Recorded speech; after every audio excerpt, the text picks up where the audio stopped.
Feira, dia 17 de março de 2023, está no ar o Bate-Bola Nacional. Na mesa de áudio, Índio Xavier. Na central técnica, Felipe Leone. Está começando o Bate-Bola Nacional. Fluminense enfrenta a Volta Redonda neste sábado. Palmeiras decide com Ituano quem vai à final do Paulistão.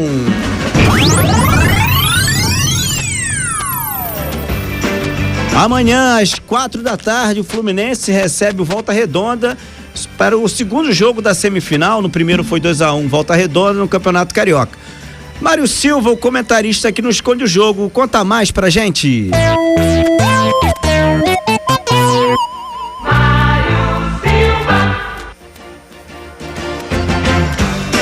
Um abraço para você, Rodrigo Ricardo, e um abraço para os ouvintes do Bate-Bola Nacional. Bom, Fluminense e Volta Redonda decidem amanhã quem vai fazer a final com o Vasco ou com o Flamengo. A vantagem é do Volta Redonda, que tem a vantagem de jogar pelo empate. Isso é uma vantagem, sim. Mas o Fluminense tem condições de reverter o resultado. Perdeu o primeiro jogo por 2-1. O Voltaço foi prejudicado pela arbitragem. Houve um pênalti não marcado. O gol do Fluminense, há uma dúvida se foi falta ou não, mas não tem VAR. Então, no caso em questão, vai para a decisão quem vencer, ou se houver empate, vai o Volta Redonda. Acho que o Fluminense, que não jogou bem lá em Volta Redonda, na cidade do Acre, é favorito para a partida, vai jogar debaixo do apoio da sua torcida, mas em futebol, como se sabe, tudo pode acontecer. Lembrando que o Volta Redonda tem um trabalho muito bom, o seu treinador trabalha muito bem a equipe, não é um time que entra em campo sem saber o que vai fazer, muito pelo contrário, faz uma campanha excelente, avançou na Copa do Brasil. Não vai ser fácil, não vai ser fácil. E não será surpresa se o Voltaço passar. Mas eu ainda acho que o Fluminense tem um ligeiro favorito. Valeu, Mário, só reforçando que a Rádio Nacional vai transmitir Fluminense e Volta Redonda a partir das 3h45 amanhã, no sábado, jogo que acontece no Maracanã. A locução é do Felipe Rangel, os comentários do próprio Mário Silva, a reportagem do Maurício Costa e o plantão do Wagner Gomes. 43. Para falar do Fogão, que está jogando a Taça Rio, vem aí aquele que sabe o pouquinho. Boa tarde, Rodrigo. Boa tarde. Botafogo e Portuguesa jogam amanhã, 18 horas, no Estádio Luso Brasileiro, pela semifinal da Taça Rio. O Botafogo é o favorito. Tem um elenco melhor, tem um time melhor, tem um elenco mais qualificado, com mais alternativas, mas não podemos deixar de analisar o bom trabalho que o Felipe Surian faz na Portuguesa, que tem um bom time, tanto é que no jogo da Taça Guanabara, a Portuguesa venceu o Botafogo por 1-0 em Volta Redonda. Então o Botafogo joga amanhã, a primeira partida, a segunda na segunda-feira, dia 27, lá em Volta Redonda, e o Botafogo entra numa condição melhor do que entrou em campo contra a Portuguesa pela Taça Guanabara. Por quê? A goleada de 7-1 que o Botafogo deu na equipe do Brasiliense colocou a casa pelo menos em ordem, aparentemente. O treinador tem mais tranquilidade, a torcida passou a acreditar no time e teve volta de jogadores importantes que com certeza estarão em campo amanhã. Se tudo correr nos trâmites normais, o Botafogo é o favorito, não só para vencer amanhã, para também conquistar a Taça Rio, que é muito importante para o Botafogo, porque se ganhar a Taça Rio, independente do que acontecer na Sul-Americana, na Copa do Brasil, no Campeonato Brasileiro, o Botafogo já estará garantido na Copa do Brasil de 2024. Tá certo, Rodrigo? Um grande abraço. Segue você comandando o Bate-Bola Nacional. Momento Estádio. Nadador paralímpico bate recorde e Fluminense volta ao 4º lugar na Superliga Feminina de Vôlei. Essas notícias são do professor Wagner Gomes. Na World Series de natação paralímpica, o nadador Gabriel Araújo venceu a prova de 150 metros nado livre na categoria S2, para atletas com comprometimento físico-motor severo. Além de vencer a prova, bateu o recorde mundial, com tempo de 3 minutos, 23 segundos e 83 centésimos. A marca era do próprio Gabriel, que acabou se presenteando no dia do seu aniversário de 21 anos. Carol Santiago também conquistou o ouro no 100 metros nado livre, na categoria S12, baixa visão. Ainda veio a prata nos 150 metros medley feminino com Patrícia dos Santos e nos 100 metros livre com o nadador Gabriel Bandeira. Faltam 2 rodadas para a final da primeira fase da Superliga Feminina de Vôlei. O Fluminense derrotou o Maringá por 3-1. As parciais foram de 25-23, 25-22, 23-25 e 25-18. A vitória recoloca o Fluminense em 4º lugar. As maiores pontuadoras foram Bruna Moraes, com 16 pontos, e Gabi Cândido, 15 pontos. A classificação está da seguinte forma até o 5º lugar. Em primeiro, Praia Clube, com 52 pontos, 9 pontos à frente do Osasco, com 43. Em terceiro vem o Minas, 40 pontos. Em 4º lugar, Fluminense, com 38. E em 5º, Sesc Flamengo, com 36 pontos. Da Rádio Nacional do Rio de Janeiro, Wagner Gomes. E o Palmeiras passou da partida. Domingo tem semifinal do Campeonato Paulista. O Palmeiras vai enfrentar o Ituano, é jogo único, e a Rádio Nacional vai transmitir essa partida no domingo a partir das 3h45 da tarde. A narração vai ser do André Luiz Mendes, os comentários do Valdir Luiz, a reportagem do Maurício Costa e o plantão do Bruno Mendes. Para falar mais do Verdão, eu vou chamar ele, o comentarista da Cadência Perfeita, Felipe Rangel. Fala, Rodrigo, tudo bem? Vai começar então a busca por uma vaga na final do Campeonato Paulista no próximo domingo às 4 da tarde. Palmeiras e Ituano se enfrentam no Allianz Parque. O Palmeiras, em busca do seu 25º título e também do bicampeonato, enfrenta o Ituano, que já eliminou o Corinthians e o Santos da competição. Vamos ver o que vai dar. Provavelmente, se a gente seguir pela lógica, o Palmeiras vai à final do Campeonato Paulista. É claro que muita coisa pode acontecer. O Ituano é uma equipe perigosa, mas 2 curiosidades importantes aí ao longo da história. O Palmeiras já teve que enfrentar adversários vindos do interior. Se conseguir classificar-se para a final, já enfrentou o 15 de Piracicaba no jogo decisivo do Paulistão de 76 e venceu. E enfrentou a Inter de Limeira 10 anos depois, mas não foi bem sucedido. A Inter de Limeira conquistou o título paulista naquele ano. Tá certo? A outra semifinal é entre Red Bull Bragantino, campeão paulista de 90, e o Água Santa de Diadema. Copa do Brasil. Vasco perde em casa para o ABC nos pênaltis e está fora da Copa do Brasil. Rafael Monteiro traz mais detalhes. Muito boa tarde, meu amigo RR, boa tarde aos ouvintes ligados no Bate-Bola Nacional. O Vasco está eliminado da Copa do Brasil. A equipe cruzmaltina deu adeus à competição nacional após empatar com o ABC de 0-0 e perder nos pênaltis por 6-5.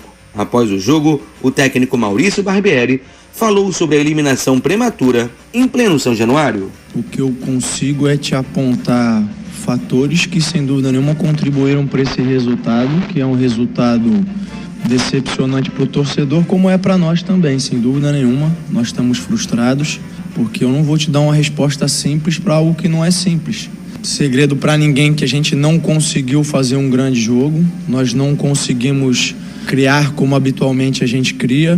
Isso tem a ver com a postura do adversário, é um direito e mérito deles, de terem se fechado bastante, de ter diminuído bastante os espaços. Eu acho que a gente vem numa sequência de decisões, e quando eu digo sequência é porque antes do último jogo, os 2 jogos anteriores também já eram decisões. A gente entrou no primeiro jogo contra o Flamengo pelo estadual quase com uma decisão, a gente precisava da vitória para classificar. Depois, em poucos dias, era importante a gente ganhar do Bangu para ter a vantagem. Foram 2 decisões, depois nós enfrentamos o Flamengo e agora uma decisão. Eu acho que essa sequência, sem dúvida nenhuma, contribuiu para que a gente não tivesse no melhor momento. A gente apresentou algum desgaste. Barbieri também comentou sobre as cobranças de pênaltis e a escolha de Pedro Raul para bater a 5ª penalidade. que poderia ter confirmado a classificação vascaína. Olha, a gente sempre treina as penalidades em véspera de jogo, a gente sempre avalia aqueles que estão batendo melhor ou não. Até por isso a gente colocou outros jogadores na frente, entendendo esse contexto do Pedro. E se o Pedro não fosse o quinto, talvez o único jogador que a gente tivesse ali de uma hierarquia um pouquinho maior seria o Léo, que é um zagueiro que bateu depois o sexto pênalti, fez. Então, assim, eu não gostaria de entrar assim, devia ter sido esse ou aquele, porque aí eu tô fazendo avaliação em cima do que aconteceu, né? O Pedro é um camisa 9, é um jogador acostumado a fazer gol, é um jogador acostumado com esses momentos. A gente fez um levantamento dos jogadores de aproveitamento, não só do aproveitamento dos pênaltis, mas aqueles que tinham batido em decisão e tinham acertado, e o Pedro era um deles. O Vasco não tem tempo para se lamentar, já que no domingo a equipe Cruz Maltina enfrenta o Flamengo pelas semifinais da Taça Rio. Para avançar, basta uma vitória simples contra o rival no Maracanã. Da Rádio Nacional, Rafa Monteiro. Valeu, Rafa, realmente lamentável, o Vasco em pleno São Januário foi eliminado. Agora aconteceram outras zebras também na Copa do Brasil, hein, Mário? Olha, Copa do Brasil, Copa da Zebra, né? Toda hora alguém um pouco mais favorito sai. E ontem o Vasco era favoritaço, né? Jogando em casa, debaixo do apoio da sua torcida, mas nada disso foi forte para aumentar a emoção do Vasco. Acho que o Vasco muito apático, jogou muito mal, principalmente no segundo tempo. O time ficou nervoso, isso é normal, porque o tempo estava passando e o tempo corria a favor do ABC, que veio uma estratégia traçada, executou bem a estratégia e no final de tudo, antes dos pênaltis, a chance maior de gol pertenceu ao ABC, o Gabão entrou sozinho, colocou para fora. E nos pênaltis, eu fiquei surpreso, todos nós ficamos surpresos, eu, o Maurício Costa, mais o nosso o André Luiz Mendes, que fez o jogo comigo, com o Maurício e o Bruno. Por que colocar o Pedro Raul, o último a bater, logo o Pedro Raul, que já perdeu um pênalti, perdeu outro pênalti, vinha de perdas de pênalti, e ele deu um bico na bola, jogou lá na piscina. Realmente a estratégia não funcionou, bobearam nessa e acabou sendo o estopim do negócio e na sequência outro jogador perdeu o pênalti e babau, né?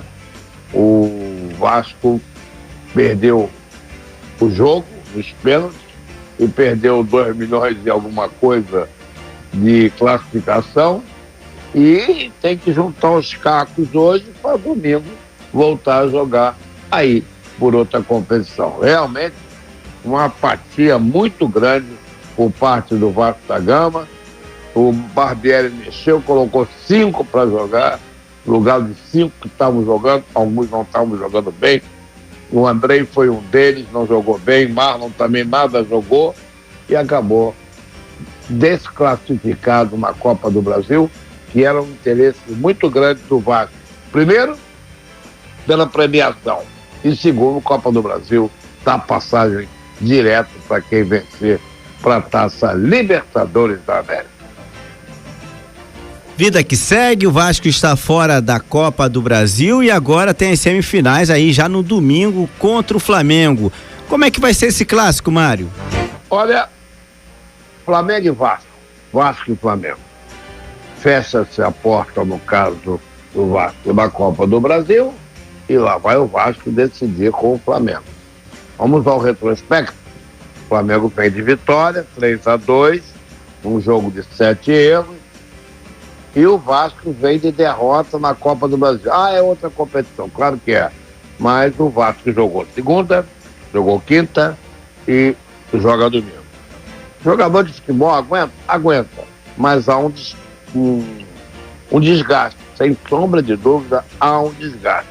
Nesse caso, vamos ver como é que o Maurício Barbieri vai trabalhar hoje, sexta-feira e sábado, na cabeça dos jogadores, qual o time que ele vai colocar em campo porque ontem ele colocou o time, alguns jogadores não foram bem, Maicon e Andrei principalmente, nada, não jogaram bem.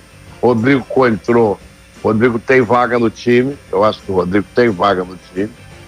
Muito bem.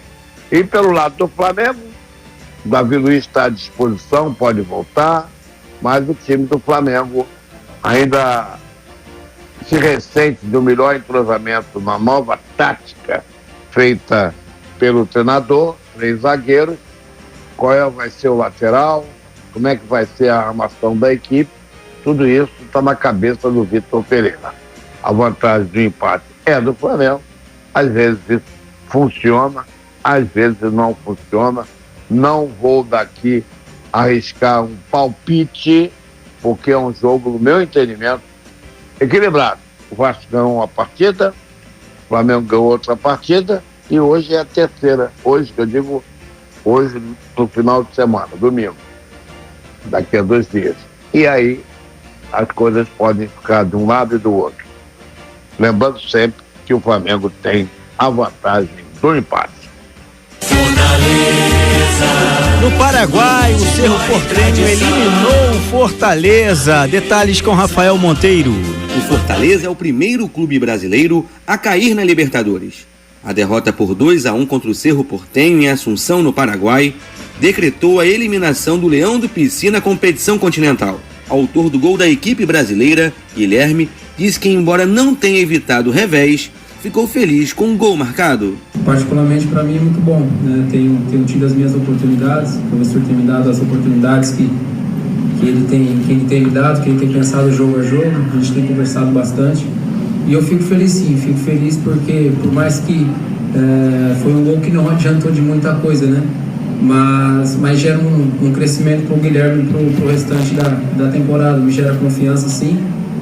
Só que agora não é momento de pensar no Guilherme, agora é momento de pensar no todo. Já o técnico Juan Pablo Voivoda comentou como vai preparar a equipe para a continuidade das 2 competições que disputam em andamento: Campeonato Cearense e Copa do Nordeste. Esos 2 aspectos, o físicos e também psicológico, não? O físico, primeiro trabalhar nesses 2 psicologicamente para partidas tão decisivas que vêm logo em seguida. Bueno, o primeiro trabalhar nesses 2 aspectos, o físicos e também psicológico, não? O físico porque o mañana ya estamos no Fortaleza y o domingo jogamos una semifinal que es importante para la gente y tengo jugadores, tengo un elenco que eles están acostumados también a jugar cada 3 días y jugar cosas importantes y vamos a trabalhar en todos los aspectos para llegar bem. No domingo, o Leão vai enfrentar o Ferroviário pelas semifinais do Campeonato Estadual. Para o Fortaleza chegar à final, será necessário vencer no Castelão, em Fortaleza. Da Rádio Nacional, Rafael Monteiro. Valeu, Rafa. Pena que o Fortaleza está fora da Libertadores, vai jogar também a Sul-Americana. A última notícia: o CT do Corinthians foi invadido por torcidas organizadas. A diretoria corintiana condenou o ato e disse que vai enviar a polícia. Lamentável essa invasão. Final do Bate-Bola Nacional, novas notícias esportivas às 6h40 da noite com o programa No Mundo da Bola. O Bate-Bola vai voltar na segunda-feira, neste mesmo horário, ao 12h40. Uma ótima sexta-feira e a todos um maravilhoso final de semana. Tchau! Rodrigo Ricardo. Bate bola, bate bola. Bate bola, bate bola. Bate-Bola Nacional.